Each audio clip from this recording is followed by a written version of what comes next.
Kabanata 1141. Ang mga kinatawan mula sa Divine Moon Academy ay umalis sa kahihiyan, habang ang mga mamamahayag ay nagkukumpulan sa Benchin para sa isang panayam.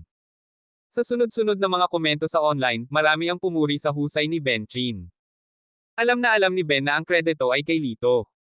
Gayunpaman, dahil mas pinili ni Lito na manatili sa limelight, si Ben ay walang pagpipilian kundi ang pagngangalit ang kanyang mga ngipin at tanggapin ang panayam. Pagkaalis ng mga reporter, sumakay sina Lito, Ben, at Mentor Leo sa kotse. Noon lamang nagpahayag ng pasasalamat si Ben kay Lito. Lito, may utang na loob talaga ako sa iyo ngayon. Kung hindi ka pa pumasok sa tamang pagkakataon, ginawa ko na talagang tanga ang sarili ko, napabuntong hininga si Ben. Ang pagpapakatanga sa sarili ko ay isang bagay, ngunit ang pagkaladkad sa reputasyon ng ating akademya sa putik hindi iyon mapapatawad. Ang espiritu ni Ben ay kitang-kitang mahina. Hindi ko inasahan na magiging ganito kalakas ang Divine Moon Academy. Ang tatlong lalaking iyon ay lahat ay may ikasampung baitang espiritual na mga ugat, at ako ay nasa ikasyam na baitang pa lamang. Ako ay sobrang kumpiyansa noon, ngunit ngayon, parang wala ng pag-asa. Tinapik siya ni Lito sa balikat bilang panatag. Don't worry too much. Just do your best, yun lang ang mahalaga. Tumikim si Mentor Leo para aliwin si Ben, mayroon din tayong sariling mga alas. Ibigay mo lang ang lahat. Pero hindi ko akalain na gagawin ng Divine Moon Academy ang ganoong stunt sa harap mismo ng mga reporter. Sa pagbanggit nito, hinampis ni Ben ang kanyang hita sa pagkadismaya. Yung mga mayabang na astig. Pero buti na lang at mayroon tayong Jake Shaw. Mayroon siyang panglabing-isang baitang espiritual na ugat, siguradong pupunasan niya ang sahig sa kanila. Si Jake ang ating star player at ang paboritong manalo sa pagkakataong ito. Ang kanyang lakas ay hindi may kakaila, at lahat ng ating pag-asa ay nakapin sa kanya, tumango si Mentor Leo bilang pagsang-ayon. Samantala, si Lito, na hindi napansin, ay tahimik na nakaupo habang ang kanyang mga mata ay kalahating nakapikit, na tila nakatulog. Isang mahina at mapanuksong ngiti ang naglaro sa kanyang mga labi. Maya-maya, dumating na ang sasakyan sa designated hotel. Kinuha ni Lito ang susi ng kanyang silid at nagtungo sa kanyang silid upang mag-alis ng gamit. Palabasin mo ako, isang nangingibabaw na boses ang umalingaw sa kanyang isipan, ito ang boses ng 1,000 taong gulang na mapang-akit na demonyo. Dahan-dahang hinawakan ni Lito ang pulse ares sa kanyang pulso, at sa isang flash ng puting liwanag, lumitaw ang Millennial Enchantress. Inilibot niya ang paningin sa buong silid na may pag-uusisa, ang kanyang mga mata sa kalaunan ay damapo sa bintana. Nang lapitan niya ito at matano ang malawak na karagatan, ang karaniwan niyang malamig na ekspresyon ay lumambot sa pagtataka at kasiyahan.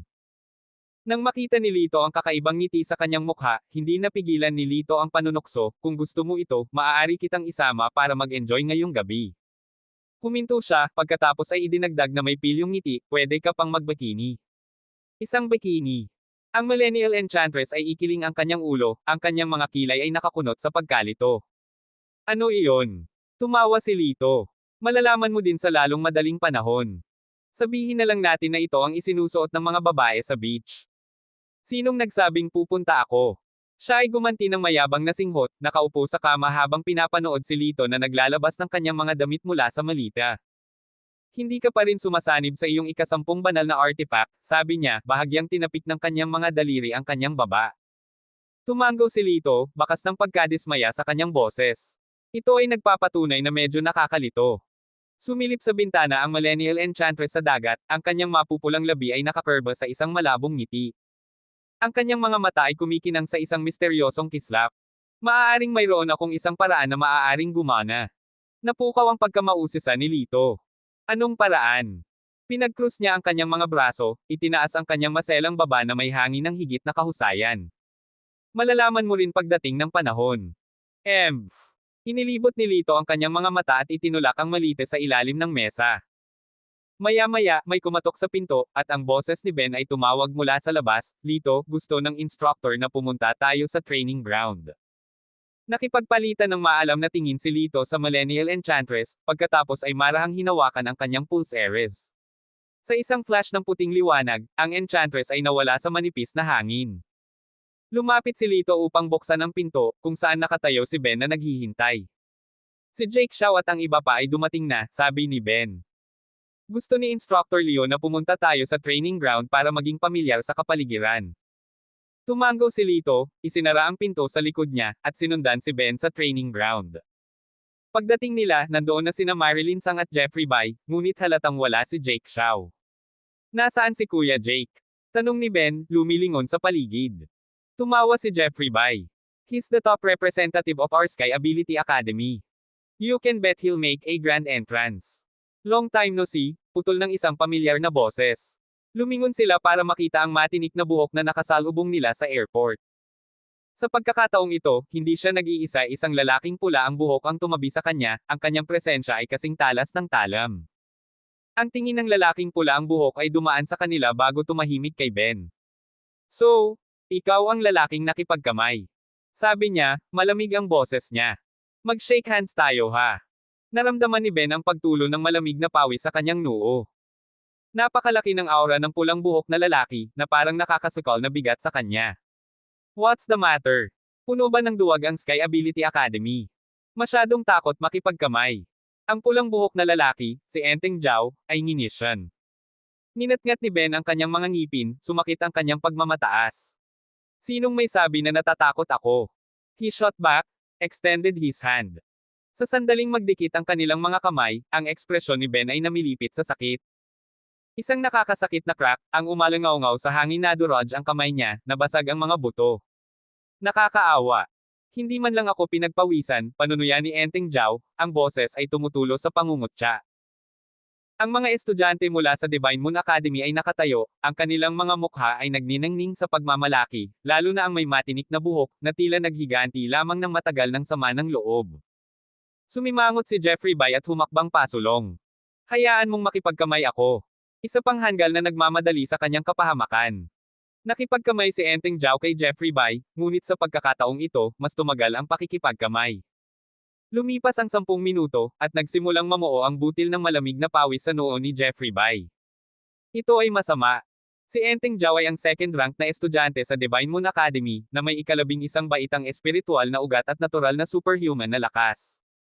Sa isang paligsahan ng lakas ng pagkakahawak, si Jeffrey Bai ay malamang na matalo, pag-ungol ni Marilyn, nakunot ang kanyang noo sa pag-aalala. Oo nga. Pagkaraan ng ilang minuto, sa wakas ay hindi na nakayanan ni Jeffrey Bai, ang kanyang mukha ay lumibot sa sakit. Ngumisi si Enteng Jiao, masakit, ha? Lumuhad ka at humingi ng awa, at bibitawan ko. Kung hindi, hey. Nagagawa ng ating kapatid na Jiao na hatiin ang granite gamit ang kanyang mga kamay na hindi man lang ginagamit ang kanyang panloob na enerhiya. Mas mabuting lumuhad at humingi ng awa ngayon, ang pag-ingay ng mga estudyante ng Divine Moon, ang kanilang tawa ay puno ng tagumpay. Sobra na ito. Marilyn suddenly stepped forward. Let him go. I'll take you on. Tumangala si Enteng Jiao, sa una ay handang tumanggi, ngunit nang makita niyang si Marilyn ay isang nakamamanghang kagandahan, nagsalubong ang kanyang mga kilay, at hindi niya naiwasang lumibot ang kanyang mga mata sa kanyang figure. Sa wakas, dama po ang tingin niya sa mga payat niyang kamay, at tumawa siya, well, ang Sky Ability Academy ay may dilag na palaban din. Dahil nagsalita na ang babae, hahayaan ko na itong basura. Binitiwan niya ang kamay ni Jeffrey Bai, na medyo na-deform na dahil sa pressure. Nagngangalit ang kanyang mga ngipin, umatras siya, tinitiis ang sakit na walang kahit isang iyak. Mag-ingat, hindi biro ang lakas ng taong ito, babala ni Jeffrey kay Marilyn. Si Marilyn ay hindi lubos na nagtitiwala. Sa isang normal na laban, naniniwala siyang kaya niyang talunin si Enteng. Ngunit pagdating sa isang pakikipagkamay lamang, si Enteng ay nagkaroon ng natural na kalamangan. Kahit na narito si Jake Xiao mismo, ito ay isang mahirap na tawag. Habang papalapit si Marilyn kay Enteng, ngumiti siya ng masama, handang hawakan ang kamay niya. Biglang nagsalita si Lito. Gagawin ko, sabi ni Lito, tumabi kay Marilyn. Tinitigan ni Enteng si Lito ng may pang-aalipusta at nagsalita, saan nanggaling ang basurang ito? Wala ka man lang espiritual na ugat. Umalis ka. Hindi na bigla, ngumiti si Lito ng mahina. Sasabihin ko lang ito, kapag nanalo ako, luluhod ka dyan at uminom ng 3 subo ng tubig dagat. Tinuro niya ang malapit na dalampasigan. Si Enteng ay tumawa ng mapang-uyam. Win against me. You're really dreaming. May kumpiyansa, hinawakan niya ang kamay ni Lito, ang kanyang mga mata ay kumikinang sa mali siya. Desidido siyang turuan ang mayabang na batang ito ng brutal na leksyon. Ha, ang balat mo ay kasing lambot ng isang babae. Kahit na ang isang babae ay magkakaroon ng higit na lakas kaysa sa iyo, minisyon ni Enteng. Nanatiling tahimik si Lito.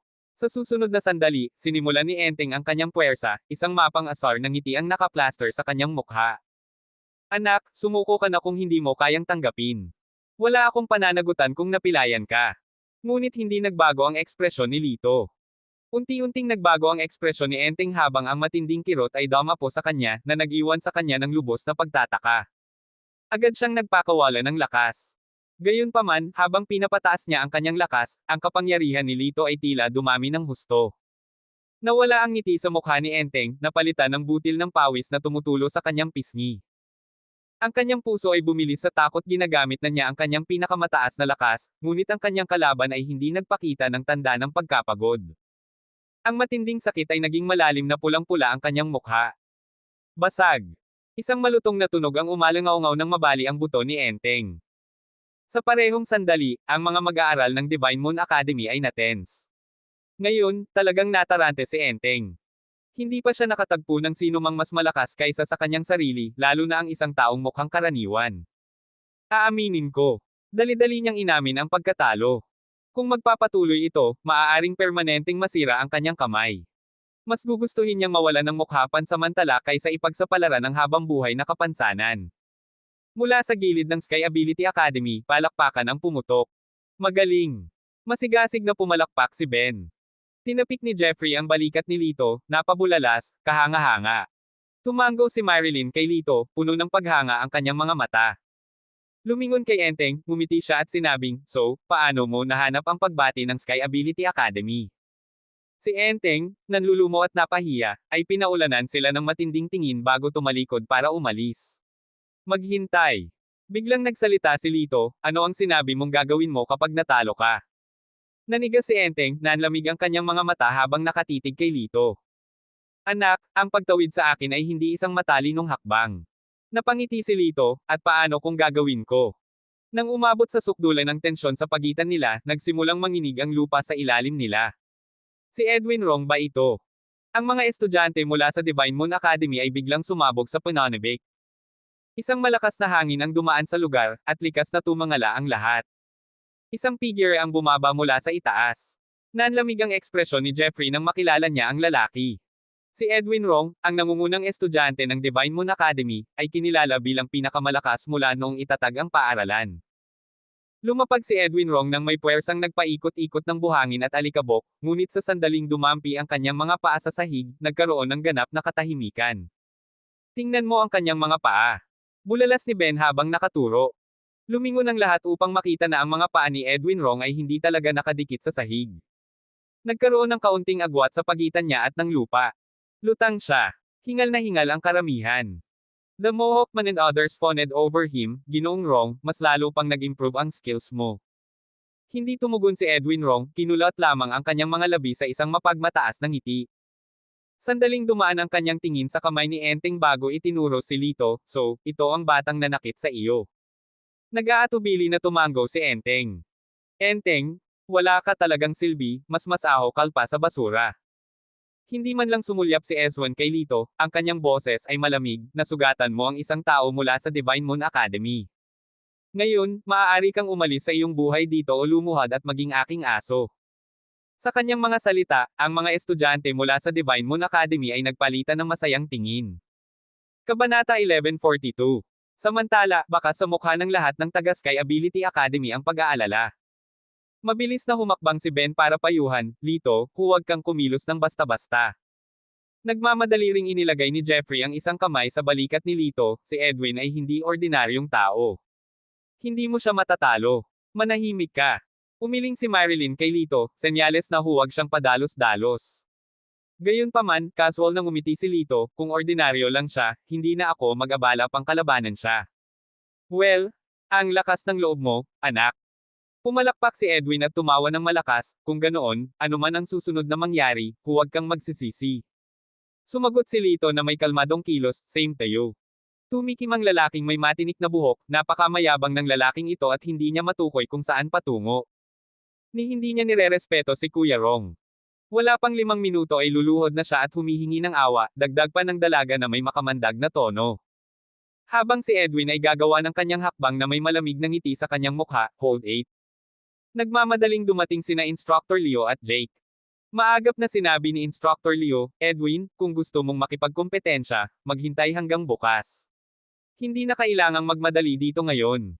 Sumimangot ang mga labi ni Edwin, ang iyong mga taga-Sky Ability Academy ang nagpapahalaga sa kanilang sarili. Kahit na isang talunan ay nangangahas na hamanin ako. Napatingin siya kay Lito. Humakbang pasulong si Jake na may kumpiyansa at kagandahang loob. Maaaring talunan siya, ngunit bahagi pa rin siya ng aming Sky Ability Academy. Kung gusto mo siyang guluhin, kailangan mo munang dumaan sa akin. Jake. Tinitigan siya ni Edwin at tumawa. Interesting. Ikaw talaga ang sadya ko kung bakit ako nagpunta dito. Baka sumuko ka na. Napangiti si Jake. Wala sa bokabularyo ko ang pagsuko. Dahil doon, biglang sumili ang napakalaking aura mula sa kanya na ikinamangha ng lahat. Ngumisi si Edwin, hindi masama. Sige. Bilang paggalang sa mentor at kay Jake, pakakawalan kita ngayon, anak, sabi ni Edwin, na sinulyapan ng masama si Lito. Mabuti pang ipagdasal mo na hindi mo ako masagasaan bukas, baka madurage ka. Dahil doon, tumalikod siya at naglakad palayo, iniwan ang grupo mula sa Divine Moon Academy para kutsain si Lito. Napakayabang mo. Kung hindi dahil narito si Jake, tapos ka na. Kailangang umasa sa ibang tao upang iligtas ka, hindi ka na dapat mag-abala pang magpakita sa laban bukas. Napakawalang kwentang pag-aaksaya ng espasyo. Binato nila ng insulto si Lito hanggang sa nasiyahan sila, sa katuluyang umalis. Tumingin si Jake kay Lito na may pahiwatig ng pagiging saplada, na parang may hinihintay. Pagkaraan ng ilang sandali, nang nanatiling tahimik si Lito, bahagyang kumunat ang noo niya. Hindi ka ba magpapasalamat sa akin? Bakit ako dapat? Humalaklak si Lito, si Edwin ang dapat na magpasalamat sa iyo. Kung hindi ka pa nagpakita, nakaluhod na sana siya at humihingi ng awa. Sa sandaling lumabas ang mga salitang ito sa kanyang bibig, si Ben at ang iba pa ay nagpalitan ng tingin ng hindi makapaniwala. Humagalpak ng tawa si Jake, tumatalsak ang laway ang kanyang boses ng panunuya. Ikaw, nakikipagtalo kay Edwin. Masyado mong binibigyan ang sarili mo ng kredito. Kung ikukumpara sa kanya, kung ikukumpara sa akin, wala kang iba kundi isang maliit na butil ng alikabok, isang hamak na langgam.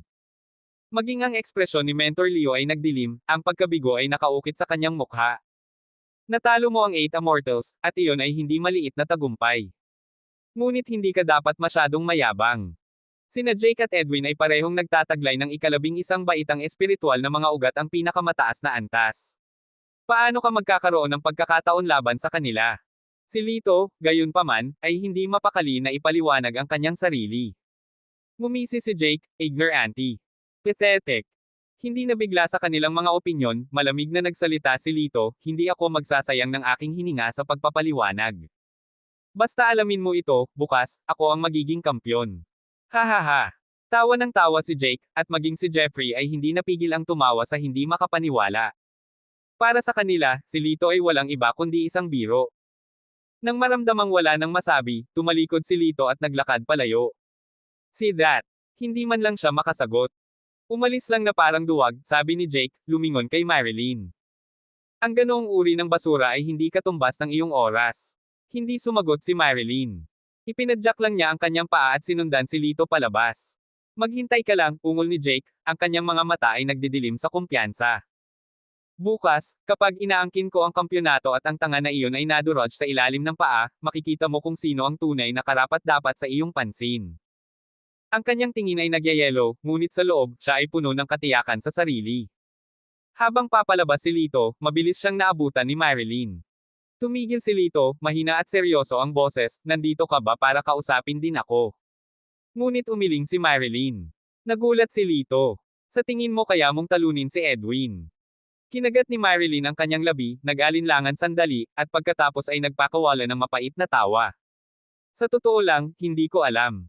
Pero kung gusto mong subukan, susuportahan kita. Tumanggaw si Lito, napagtanto na mas naiintindihan siya ni Marilyn kaysa sa iba.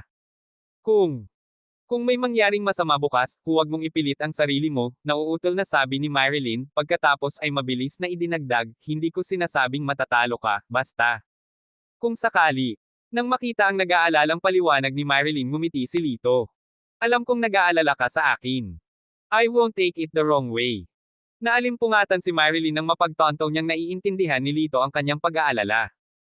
Nagkatinginan sila at pareho silang natawa. Nakaramdam ng kailanawan si Lito. Ang kanilang bono ay hindi tungkol sa romantikong damdamin. Pareho silang madamdamin sa kanilang pagsasanay. Tinahak nila ang landas na ito ng magkasama, at ang kanilang koneksyon ay mas malakas kaysa sa pagkakaibigan lamang. Nang magpasalamat pa sana si Lito sa kanya, tumunog ang telepono ni Marilyn. Nang makita ang caller ID, nagbago ang ekspresyon ni Marilyn. Kailangan kong sagutin ito, nagmamadaling sabi niya at humakbang palayo. Bahagyang narinig ni Lito si Marilyn na nakikipagtalo sa isang tao sa telepono. Maya-maya, bumalik siya na medyo namumula ang mga mata. May nangyari ba? Baka makatulong ako, alok ni Lito. Halatang naguguluhan si Marilyn, umiling-iling habang bumubulong, wala lang. Pagkaalis ni Marilyn, si Lito ay nakatayong nakaugat sa kinaroroonan, isang nakakainis na pakiramdam na siya ay may itinatago mula sa kanya. Noon lang, nagkataon na dumaan si Jeffrey. Tinawag siya ni Lito, nagtanong, may nangyayari ba kay Marilyn? Sandaling natigilan si Marilyn, ang ekspresyon ng mukha niya ay may pagtataka, bago siya umiling. Hindi ko alam. Kahit meron, it's not something we be privy to. Huminto siya sandali, pagkatapos ay idinagdag, bibigyan kita ng magiliw na payo. Ang pamilya Sang ay may malalim na ugnayan sa mundo ng paglilinang. Pinakamabuting huwag makakuha ng anumang ideya tungkol sa kanya. Ang mga taong tulad natin, ordinaryong tao, ay hindi umaasa na maabot ang ganoong kataas. Mahinahong sumagot si Lito, we're just friends. I asked out of concern, nothing more.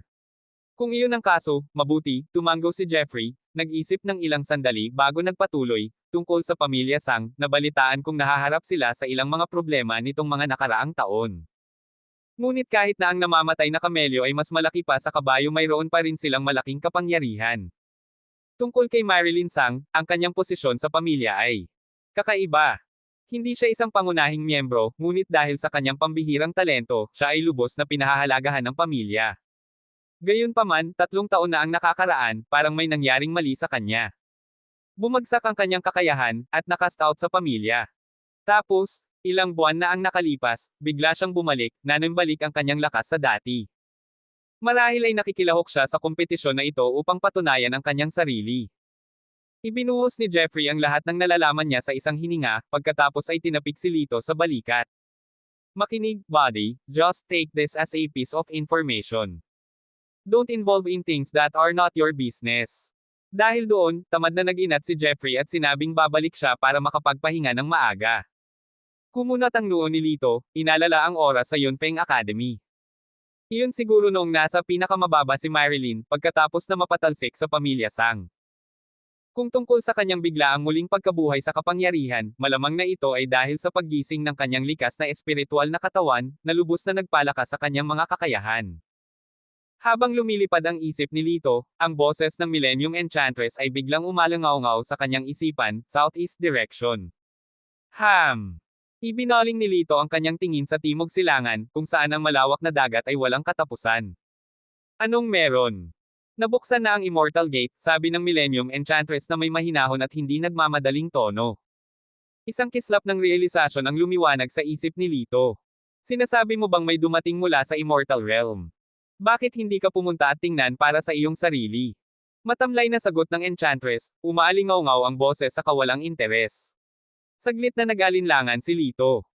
Ito ang kanyang unang pakikipagtagpo sa isang tao mula sa Immortal Realm, at isang maliit na kilig ng excitement ang bumalot sa loob niya. Binilisan niya ang kanyang lakad, sinunod niya ang patnubay ng Enchantress at hindi nagtagal ay nakarating siya sa isang maliit na isla. Sa di kalayuan, isang malabong asul na liwanag ang kumikinang sa hangin. Isang hugis parihaba, parang pinto na halo ang lumitaw sa langit, at 2 figure, ang isa nakasuot ng puti, ang isa naman ay kulay abo ang lumabas doon. I wonder what this year's batch of students will be like, the man in white remarked. Bumantong hininga ang isa, ang nakaraang taon ay nahype hanggang sa walang katapusan, ngunit siya ay pinatalsik mula sa Immortal Realm sa loob ng kalahating buwan. Nakakapanghinayang. Ang kalidad ng mga kandidato ay bumababa nitong nakaraang 2 taon. Tulala ng tulala. May chismis na ngayong taon, 3 sa kanila ang may 11th grade spirit roots. Not bad. Baka makakuha talaga tayo ng mga disenteng estudyante sa pagkakataong ito. Ang lalaking nakaputi ay nag-click sa kanyang dila. Sana nga. Nakikinig sa kanilang pag-uusap, naisip ni Lito sa kanyang sarili, kaya ang 2 ito ay narito para pumili ng mga estudyante para sa Immortal Realm. Maya-maya lang ay sumigaw ang lalaking nakaputi, "Sino nandyan?" Bumilis ang tibok ng puso ni Lito, sa pag-aakalang siya ay natuklasan. Ngunit sa sumunod na sandali, hinailan ng lalaking nakaputi ang isang batang lalaki, hindi mas matanda sa 6 o 7, na nakasuot ng tank top mula sa mga palumpong na malapit. Baka sa mukha ng bata ang takot, na para bang hindi pa siya nakakita ng ganito, takot na takot man lang magsalita. "Anong nakita mo?" Nakangiting tanong ng lalaking nakaputi. Nauutal na sabi ng bata, Isang kumikinang na pinto. Nako, nakakagulo ito. Kung may nakakita nito at may lumabas na salita, maaari itong maging kapahamakan, sabi ng lalaking nakaputi, hinimas ang kanyang mga templo at sinulyapan ang lalaking kulay abo. Sikreto daw ang lugar na ito.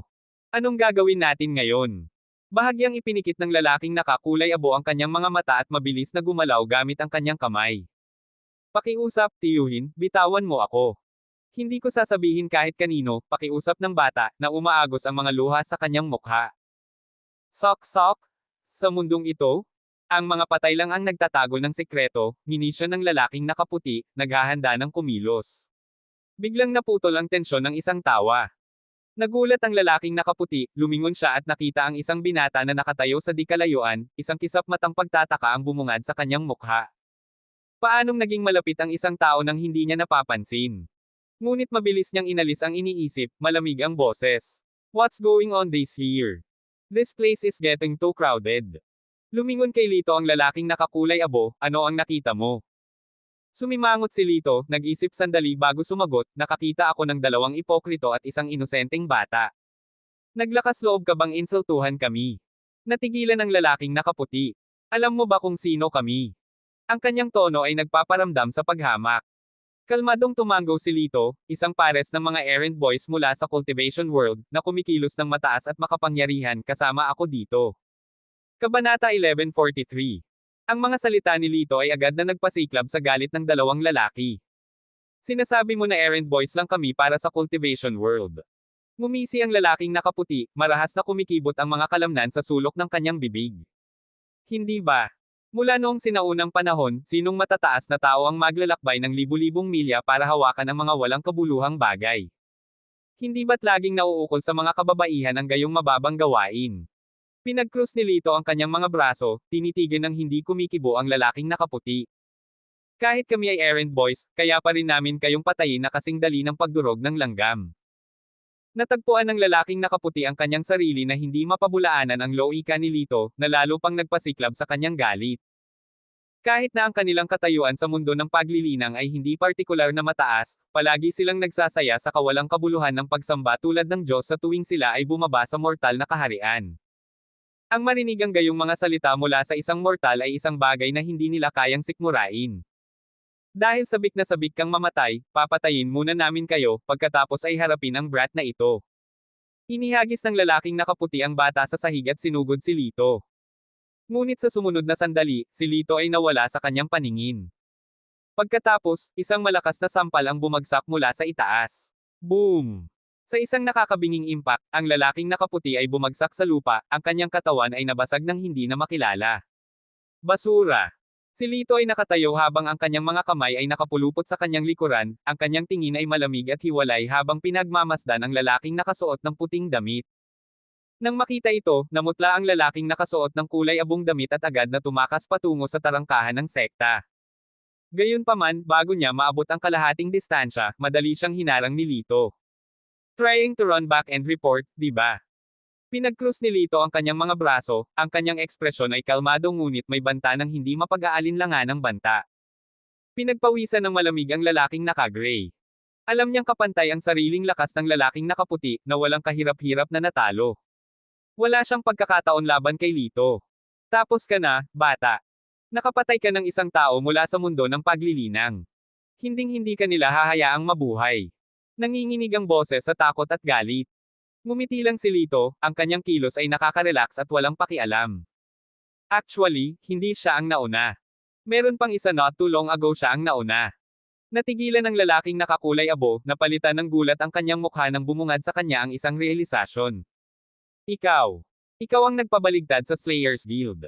Nanatiling tahimik si Lito, ang kanyang ngiti ay misteryoso. Ang lalaking ay tumakbo sa takot. Ang insidente na kinasasangkutan ng Slayers Guild ay nagpadala ng shockwaves, hindi lamang sa mortal na kaharian kundi pati na rin sa buong mundo ng paglilinang. Ang cultivator sa likod ng guild ay isang mid-level na master, isang puwersa na itinuturing na hindi magagapi sa mortal na mundo. Gayunpaman, siya ay walang kahirap-hirap na pinatay ng isang mortal lamang. Sinumpa ng lalaking naka-gray ang swerte niya. Sa lahat ng tao, kailangan niyang makasagasa sa kanya. Paano siya kamalas? Nagngangalit ang kanyang mga ngipin, lumuwa siya, tapos ka na. Ang taong pinatay mo ay miyembro ng isang makapangyarihang pamilya ng cultivation. Naglabas sila ng bounty sa lahat ng 3 kaharian para sa iyong ulo. Kung gusto nilang sumama, welcome sila anumang oras. Maghihintay ako, sabi ni Lito na bahagyang tumawa, iminuwestro ang Celestial Gate. Maaari ka nang umalis. Ipaalam sa iyong mga superior kung ano ang nangyari dito at ihatid ang mensaheng ito para sa akin, mahalaga rin ang buhay ng mga mortal. Kung patuloy nilang ipagwawalang bahala ang mortal na kaharian, hindi ako magdadalawang isip na lansagin ang immortal na mundo. Ikaw lang.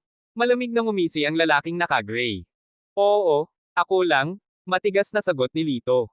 Kinuha niya ang bata mula sa lupa at pinadyak ng malakas ang paa sa lupa. Boom! Isang nakakabinging dagandong ang umalangaw-ngaw nang magsimulang manginig ang buong isla, pagkatapos ay dahan-daang lumubog sa malawak na karagatan. Sa malawak, nanginginig na mga mata ng lalaking nakasuot ng kulay abo, si Lito ay humakbang palayo sa tubig, bitbit ang bata. Nang makarating sila sa baybayin, binababa ni Lito ang bata. Umuwi ka na. Kuya, hinailan ng bata ang manggas ni Lito, ang kanyang inosenteng mga mata ay kumikislap sa pag-uusisa. Ikaw ba ay isang Diyos? Ngumiti si Lito, marahang tinapik ang ulo ng bata. Hindi ako Diyos. Isa lang akong ordinaryong tao. With that, tumalikod siya at naglakad palayo. Namamangha ang bata habang si Lito ay nawala sa malayo. Sa immortal na kaharian, sa loob ng palasyo ng Dit Station, ang lalaking nakasuot ng kulay abo ay sumugod at lumuhad sa kanyang mga tuhod kasabay ng isang kalabog. Guro ng palasyo, isang sakuna ang naganap. Sa frozen throne ay nakaupo ang isang kapansin-pansing gwapong lalaki, na nagpapalabas ng hangin ng marangal na detachment. Sa kabila ng kanyang kabataan, ang kanyang buhok na puti nyebe ay umabot sa kanyang baywang, na nagdaragdag sa kanyang misteryosong presensya. Ito ay si Felix D., ang master ng Palace of Disdain. Anong nangyari? Umalangaw-ngaw ang malambing na boses ni Felix, na parang nagmumula sa malawak na ilang.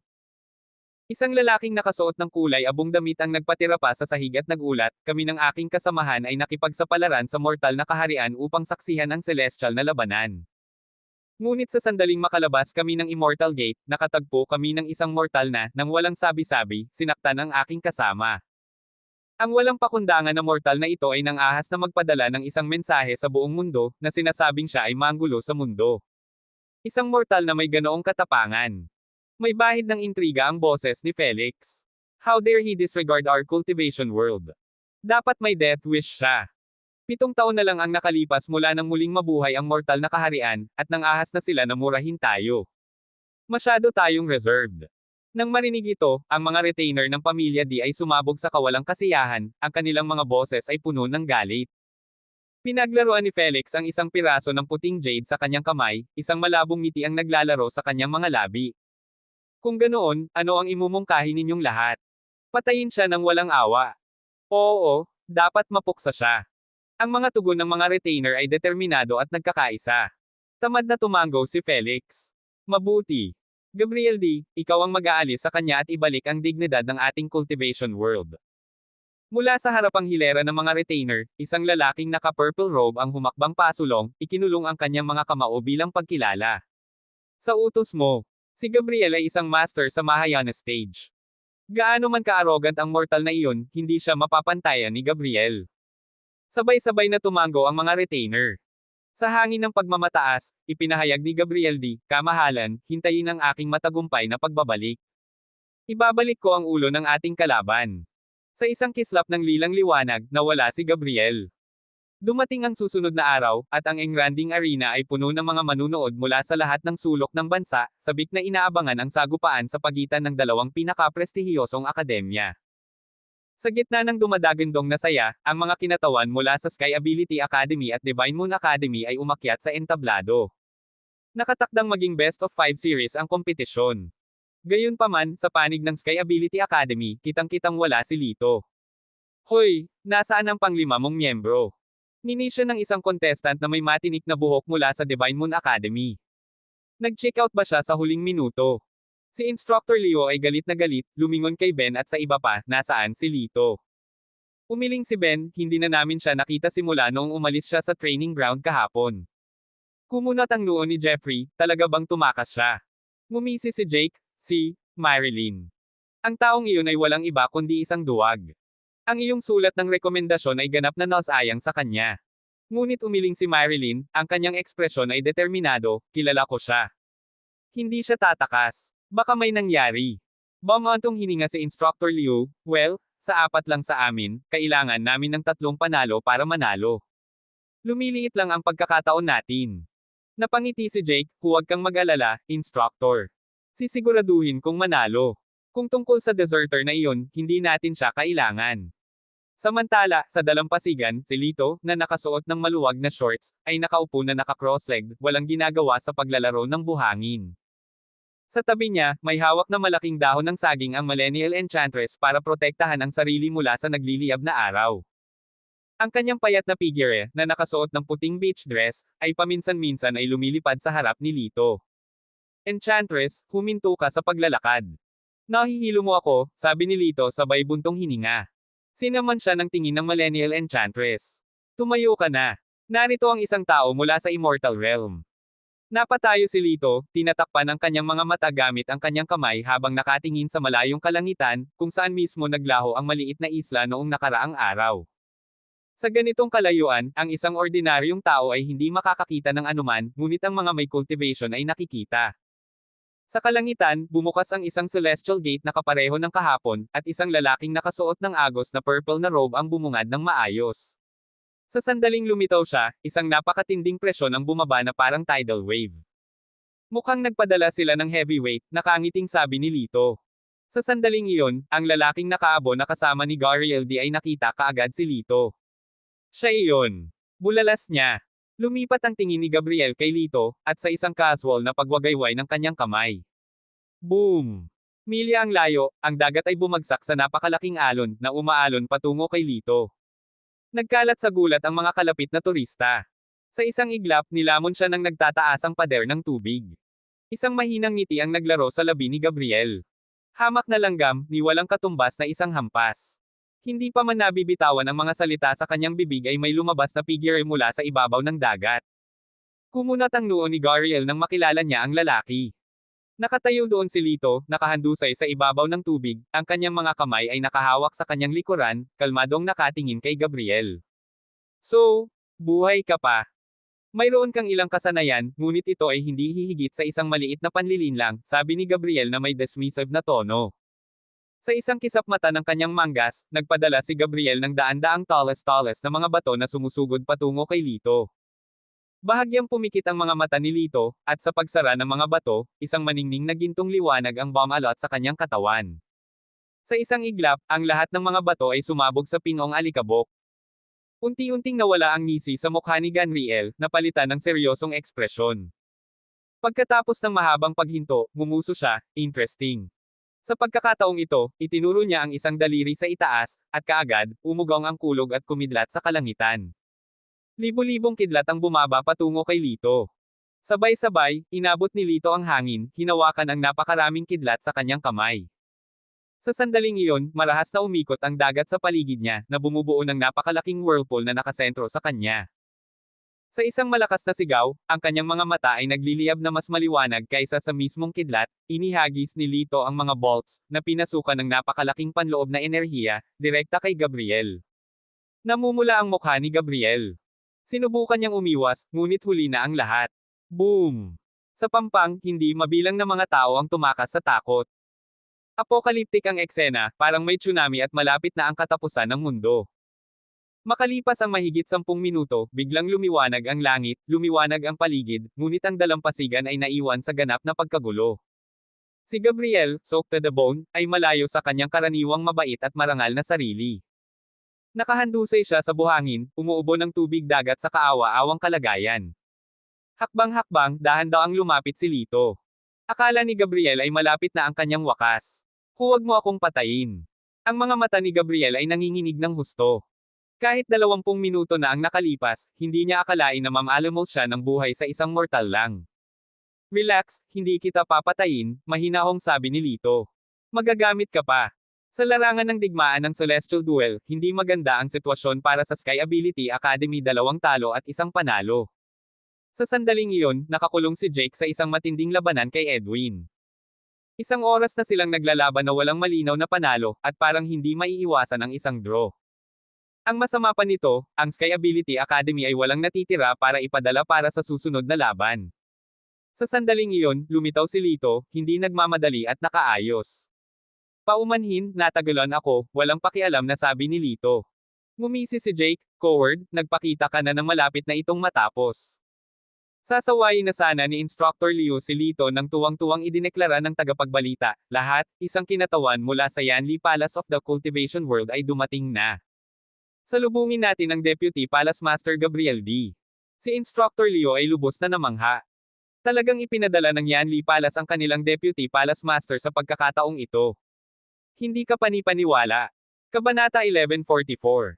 Ang pagdating ng Deputy Palace Master mula sa Yanli Palace ay nagpadala ng mga alon ng kaguluhan sa karamihan.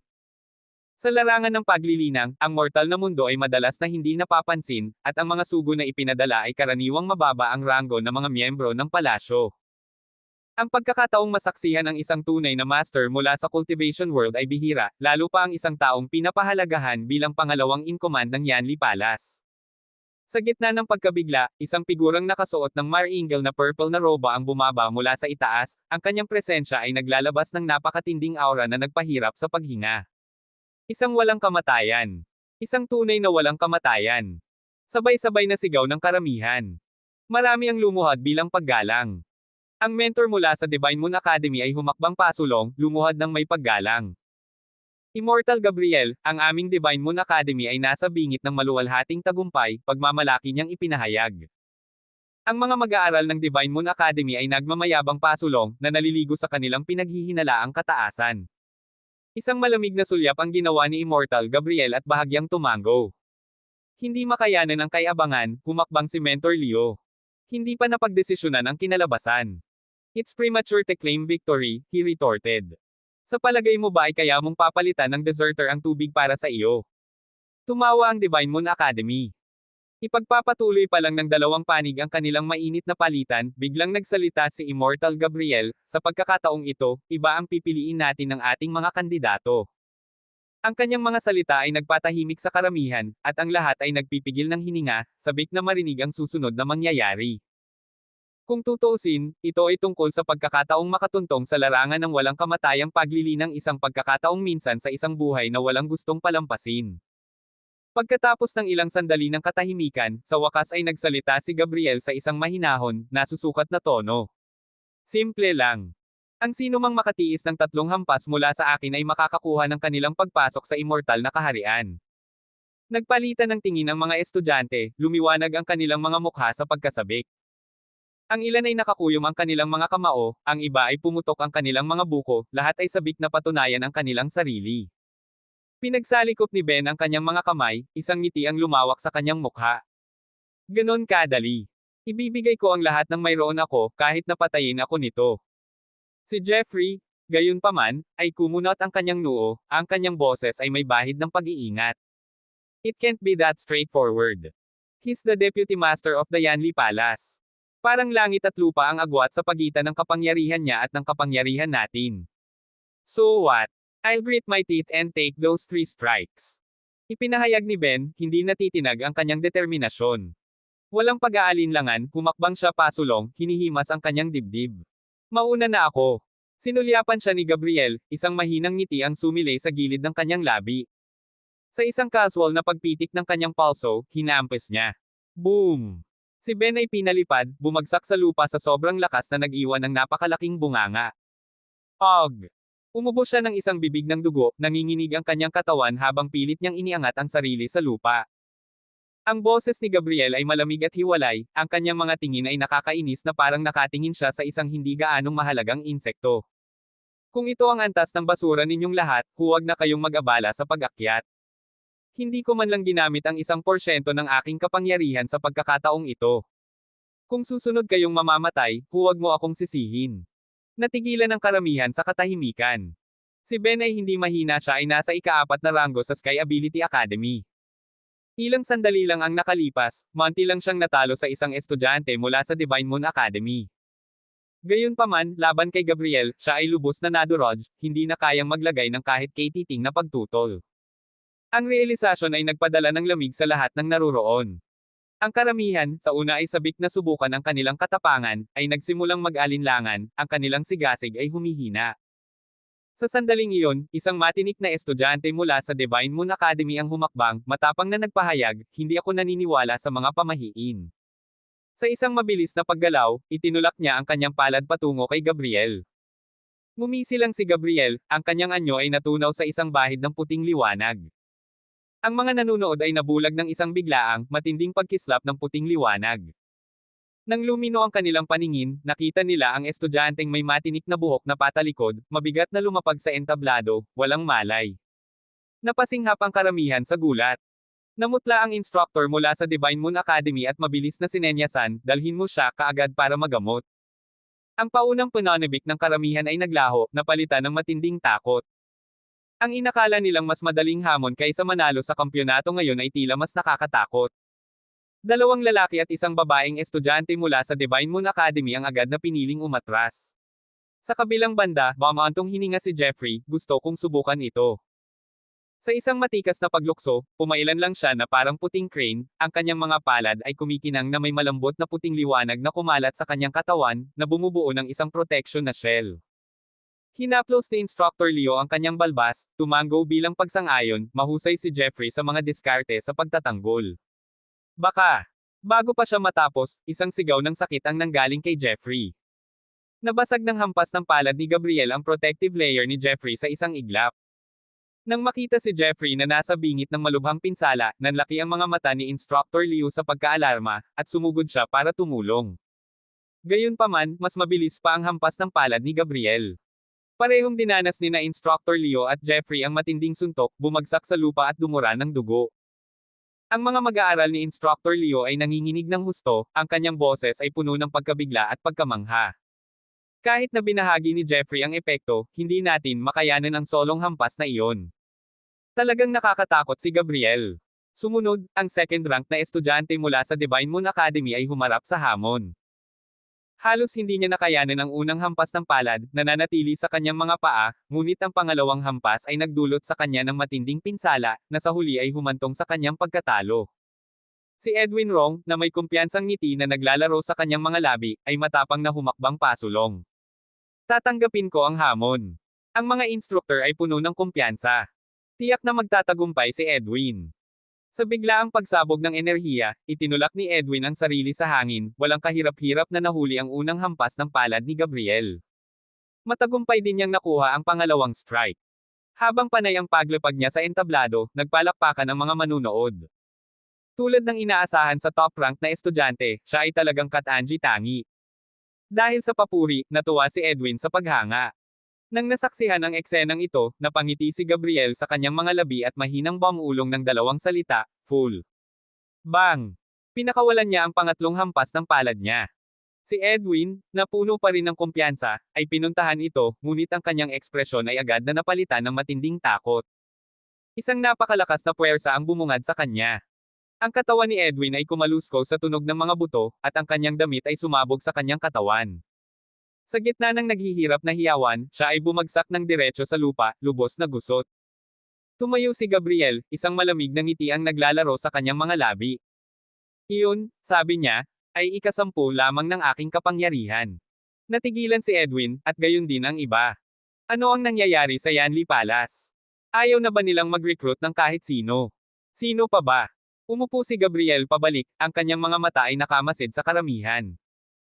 Natahimik ang mga tao, na tila natatakot na ang anumang paggalaw ay maaaring makapukaw ni Gabriel at magresulta sa isang nakamamatay na suntok. Nilinggan ni Lito ang kanyang ulo, sinulyapan si Jake. Hindi mo ba susubukan? Namutla ang mukha ni Jake. Nakipag-sparring lang siya kay Edwin, at ang dalawa ay pantay-pantay. Ang pag-ahon laban kay Gabriel ngayon ay walang kulang sa pagpapakamatay. Ngunit ang pagkutya ni Lito ay hindi naging maganda sa kanya. Isang malamig na tawa ang pinakawalan niya. It's not that I don't want to. It's obvious Gabriel isn't here to recruit anyone. Why should I waste my effort? Sa sandaling iyon, muling nagsalita si Gabriel. Wala ng tao. Kung wala ng tao, tapos na tayo dito. Ako. Dahan daw ang humakbang si Lito. Bulong-bulungan at hingal na bulungan ang buong arena. Hindi nakilala ng marami sa mga manunood si Lito, at kumalat ang mga bulong ng kalituhan. Who chew that guy? Nasisiraan na ba siya ng bait? Sa Divine Moon Academy, nagtawanan ang mga tao. Damn, is he really desperate to show off? He chew willing to throw his life away for it. Mabilis na namagitan si Jeffrey, Lito, imposible. Huwag mo nang subukan. Hinawakan ni Marilyn ang kanyang braso, ang boses nito ay may halong pag-aalala, walang awa si Gabriel. Huwag kumilos ng basta-basta. Tumayo si Jake, walang awa na nanunuya, kung makayanan mo ang 3 hampas ni Gabriel, tatawagan kitang ama. Gayunpaman, mahinahong umiling si Lito, wala akong planong gawin ang kanyang 3 strike. Nang marinig ito, ang lahat ay natigilan, nakatitig kay Lito sa lubos na pagkalito. Ngunit ang sumunod niyang sinabi ay nagpaisip sa kanila na tuluyan na siyang nawalan ng malay. Plano ko siyang direktang sumuko, deklara ni Lito. Ano? Napatingin sa kanya ang grupo na para bang baliw. Inilagay pa ni Jeffrey ang kanyang kamay sa noo ni Lito, bro, nilalagnat ka ba o ano? Nagtawanan ng mga estudyante mula sa Divine Moon Academy nang marinig ito, hahaha, nagre-recruit ba talaga ng mga baliw ang Sky Ability Academy? Go ahead. Go ahead. I can't wait to see how you make Gabriel surrender. Sumuko. Ha. More like mabugbog hanggang mamatay. Kahit si Edwin ay natalo. Saan kaya kumukuha ng lakas ng loob itong tauna na magsabi ng mga ganyan? Nakakatawa. Walang pidgel na ibinato ang kanilang mga mapanuksong salita. Inisip din ni Instructor Leo na si Lito ay wala sa sarili, umiling-iling habang sinasabi, Lito, huwag kang magdelusyon. Ang kalaban ay isang master mula sa cultivation world. Mayroong pangunahing pagkakaiba sa pagitan mo at siya. Gayunpaman, bahagyang ngumiti si Lito, walang paliwanag, at dumiretso sa entablado. Lahat ng nasa audience, nasa loob at labas ng entablado, ay nakatingin sa kanya na para bang nagbibiro siya, naghihintay na siya ay kalahating patay o tahasan na mapatay sa isang hampas. Lalo na ang mga tao mula sa Divine Moon Academy, ang kanilang mga mukha ay puno ng malisya at pag-asa. Si Lito ay matatag na nakatayo sa entablado, diretsyong nakatingin kay Gabriel. Nandito ako para hamanin ka. Kahit na inihanda na niya ang kanyang sarili, kumirot pa rin ang puso ni Gabriel nang makita si Lito. Naalala ang malupit na pambubugbog na dinanas niya sa tabing dagat, naramdaman ni Gabriel ang lamig sa kanyang gulugod, ang kanyang balat ay nanunuyot ng mga goosebumps. Tumayo siya, bumaba mula sa mataas na plataporma, at naglakad papunta kay Lito. Napabuntong hininga ang lahat, naghihintay kay Gabriel na kumilos. Ngunit ang sumunod na nangyari ay nagduda sa sarili nilang mga mata. Huminga ng malalim si Gabriel, pagkatapos ay biglang lumuhod sa isang tuhod sa harap ni Lito, malakas na sinabing, hindi na kailangang lumaban. I concede. Katahimikan. Libo-libong tao sa loob at labas ng arena ang parang tinamaan ng spell, ang hangin kaya maririnig mo pa rin ang isang pin drop. Ang mga bibig ng grupo ng Divine Moon Academy ay nakabuka ng napakalawak na maaaring magkasya ang 2 itlog sa kanila. Ang karaniwang mayabang na si Jake, pagkatapos ng ilang segundong nakatulala na katahimikan, ay lumuhod lang, hindi sigurado kung dahil sa takot o labis na pagtataka. Halos 1 minuto ang lumipas bago maalis ng mga tao ang kanilang nakatulala na katahimikan. Ang libo-libong tao ay sumabog sa kaguluhan halos kaagad. Ano? What just happened? Lumuhod talaga si Gabriel sa harap niya. Who is this guy? Bakit luluhod si Gabriel sa kanya? Kung sino man siya, ang katotohanang lumuhod si Gabriel ay nagpapatunay na nasa ibang antas siya. This is insane. He just shows the mortal realm some serious respect. I was so frustrated kanina. Samantala, ang mga mag-aaral at instructor ng Divine Moon Academy ay ganap na tumanggi. Ba't ganun, dapat may pakulo dito? May problema ba si Gabriel? Tagayanli palas ba talaga siya? Maaaring lahat ng ito ay isang uri ng pagkilos. Sa kabilang banda, malamig na tumikim si Marilyn, naramdaman ninyong lahat ang kapangyarihan ni Gabriel. Paano ito magiging peke? Ganun ba talaga kahirap aminin na si Lito ay ganoon kalakas? Ang kanyang mga salita ay nagpapula at hindi makapagsalita sa mga estudyante ng Divine Moon Academy. Kung tutuusin, hindi may kikaila ang lakas ni Gabriel. Walang paraan na maaaring ito ay isang pagkukunwari. Sa entablado, si Gabriel ay nanatiling nakaluhod ng ilang minuto, tumayo lamang nang tumango si Lito sa kanya. Pagkatapos ay inis ka ni Lito ang karamihan, ang kanyang buong pagkatao ay nagniningning ng napakalaking aura ng pangangibabaw. Nakita ba ng lahat yan?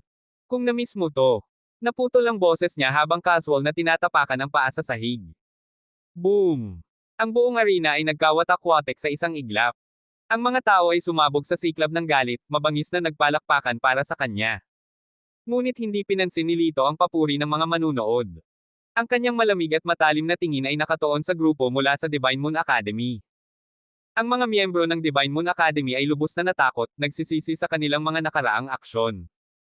Palibhas ay nabigla sa kakilakilabot na presensya ni Lito, lahat sila ay bumagsak sa isang tuhod bilang pagsuko.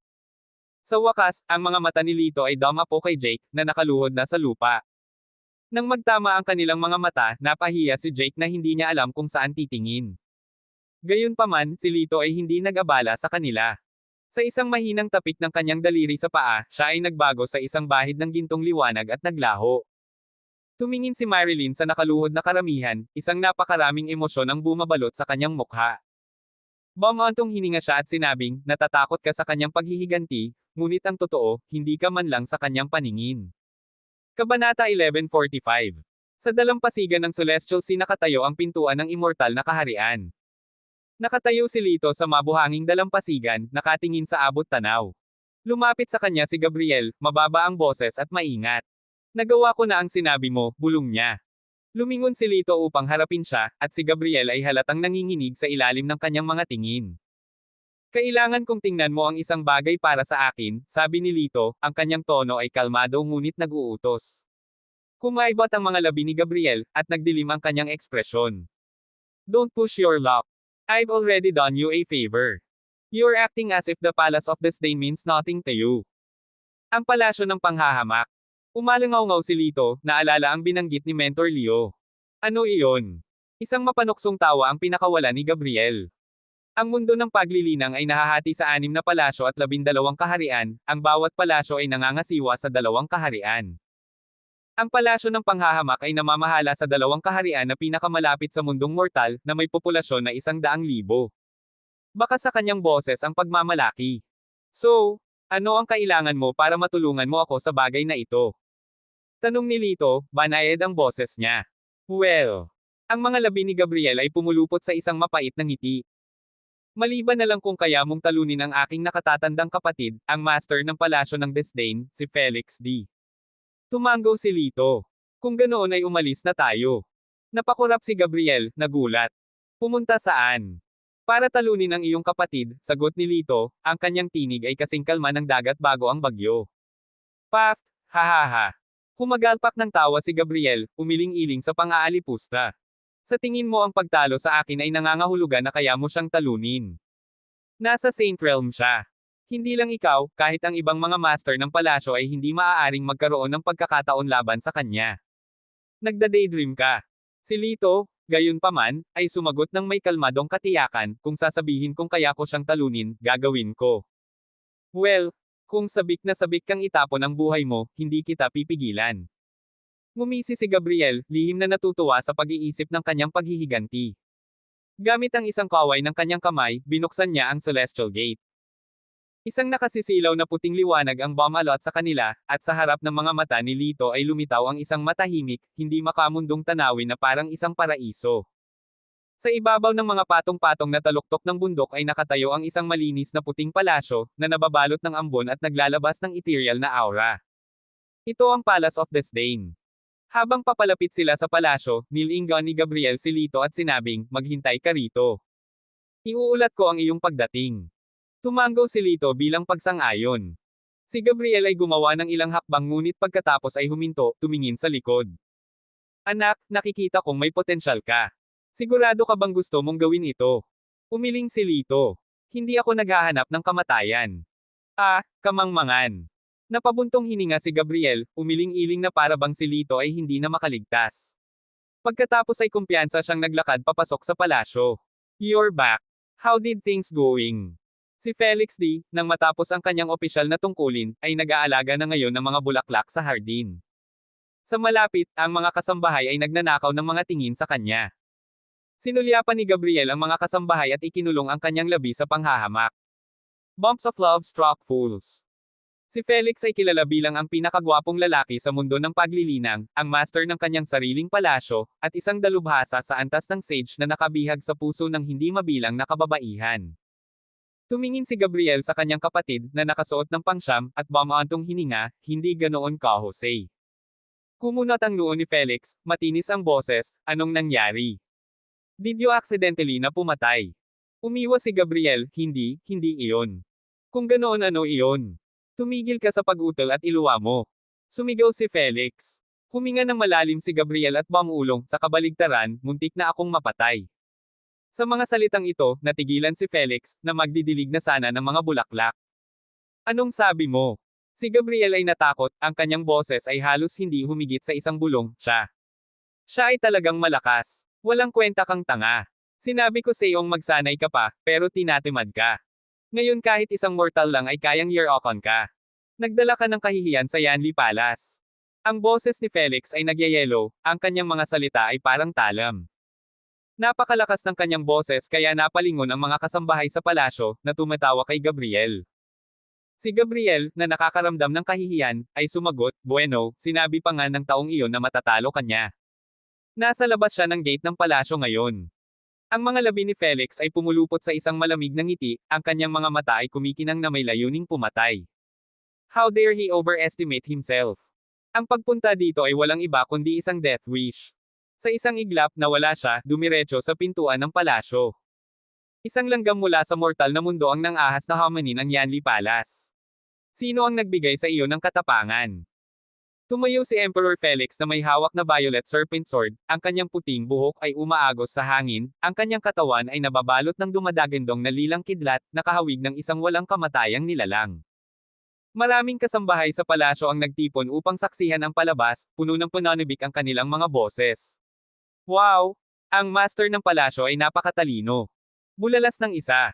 Sino ang lalaking iyon? He looks so ordinary, yet he dares to challenge the palace master.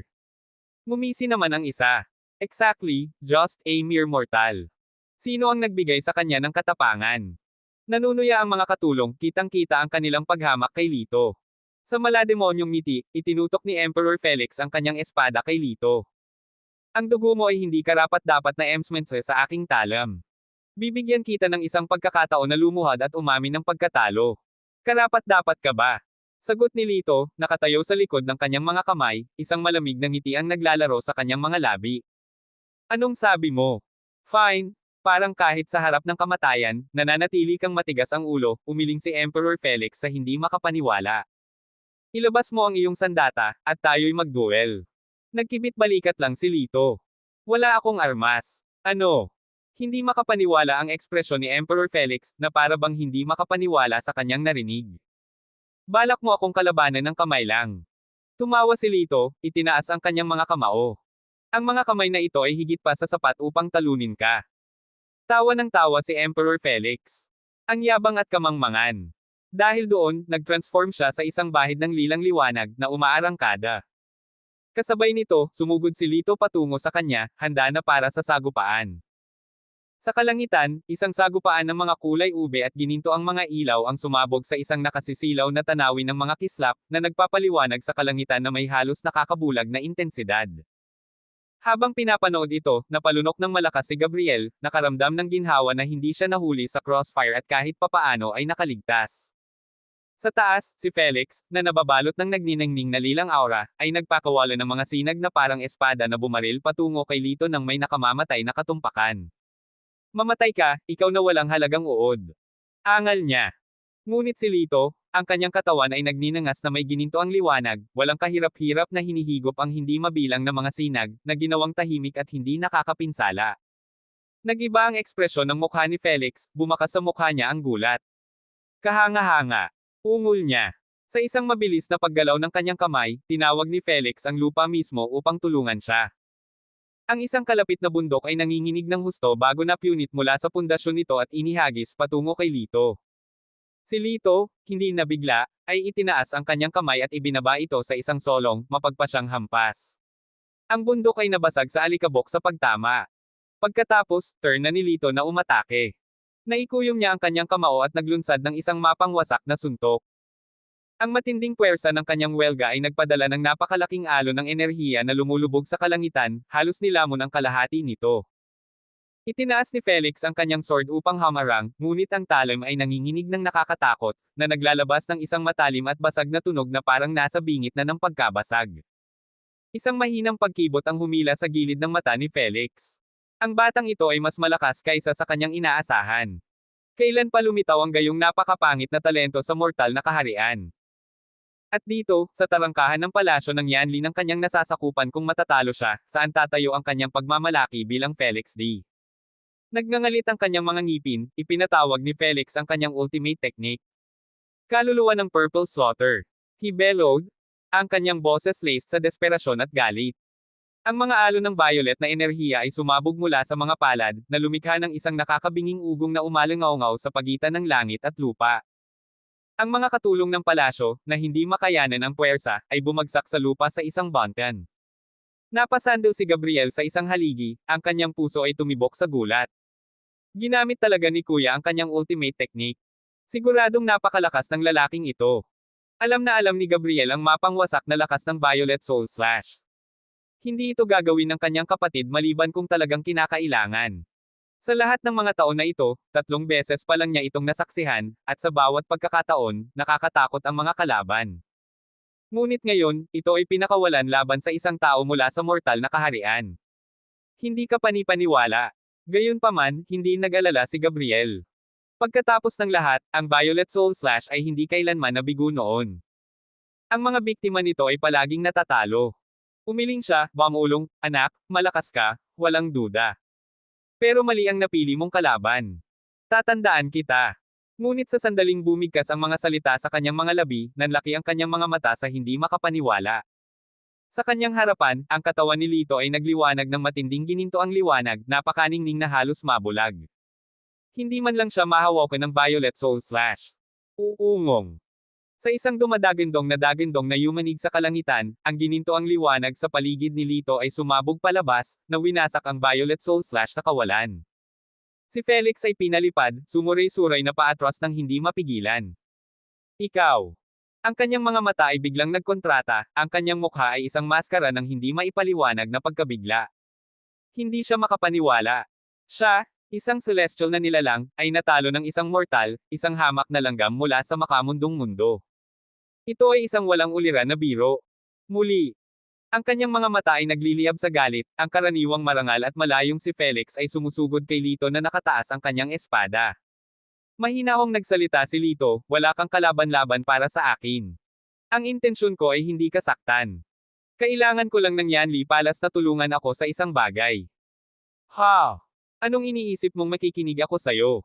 Nakaramdam ng matinding insulto si Felix. Ang isang mortal na langgam ay walang karapatang utusan ako. Bahagyang ngumiti si Lito, iyon ang ultimate technique mo ngayon lang, di ba?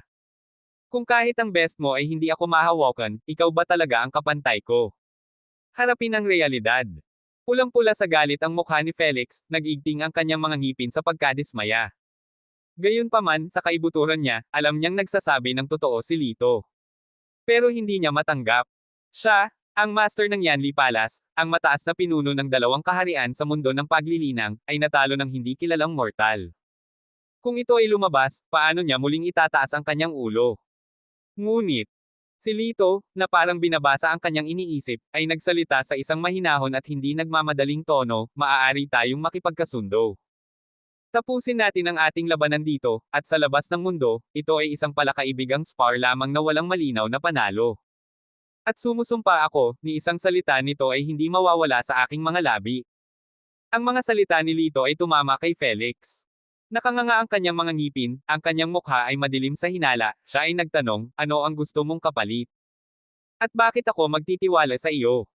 Kahit sino pa ay sabik na i-broadcast ang kanilang tagumpay laban sa master ng Yanli Palace sa malayong lugar. Ang gayong pamagat ay maaaring magbunga ng katanyagan, na maglalagay sa kanila ng isang hakbang lamang sa ibaba ng emperador mismo. Hindi makapaniwala si Felix na kayang labanan ng binatang nauna sa kanya ang gayong tukso. Gayunpaman, umiling si Lito, ang kanyang ekspresyon ay mapayapa. Walang halaga sa akin ang mga bagay na iyon. Kung ano talaga ang ninanais ko, hindi mo maibibigay. Nakikita ang hindi natitinag na tingin ni Lito, natagpuan ni Felix ang kanyang sarili na halos hindi sinasadyang tumango. Fine, I agree. But if you dare go back on your word, I will hunt you down. Pagkatapos ng isang pause, nagtanong siya, ano ang kailangan mo sa akin? Malamig na sagot ni Lito, may isang pamilya sa mortal na mundo, ang mga Sang, na may mga pakikitungo sa cultivation realm. Kailangan kong imbestigahan mo sila para sa akin. Pangalawa, may isang babae na nagngangalang Ningbeo. Kailangan kong tulungan mo akong mahanap siya. Kumunat ang noo ni Felix, nag-isip sandali bago sumagot, ang mga Sang, na may malinaw na pangalan at angkan, ay dapat na kayang tingnan. Ngunit si Ningbeo, sa isang pangalan pa lang, maaaring maging mas mahirap. Tumawa si Lito, hindi ko ine-expect na malalaman mo ito kaagad. Basta gawin mo ang iyong makakaya. Nga pala, bago lang ako sa larangan ng paglilinang at hindi pamilyar sa lugar. Maaari mo ba akong hanapin ng isang katulong, mas mabuti ang isang taong nakakaalam ng lugar na ito sa labas? Tanong ni Lito. Ang ekspresyon ni Felix ay lumambot ng husto, at ang kanyang mga mata ay kumikislap na may bakas ng kalokohan. Actually, nasa isip ko ang perpektong tao. Pagkatapos magpalitan ng ilang salita, bumalik ang dalawa sa Palace of Death Station. Ang mga nanonood ay lubos na nataranta. Kanina pa nila pinapanood ang matinding tunggalian, para lang itong biglang natapos. Kuya, anong nangyayari? Bakit ka tumigil? Sino nanalo? Tanong ni Gabriel, napukaw ang kanyang pagkamausisa. Tinapunan siya ni Felix ng isang mahigpit na titig.